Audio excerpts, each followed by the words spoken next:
Ok rồi, giờ nổ máy coi, không thấy xăng xịt ra. Rồi nổ máy coi.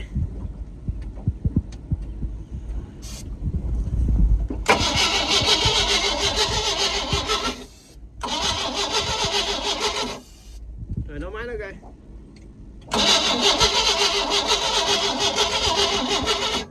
Ok. Rồi nổ cái nữa.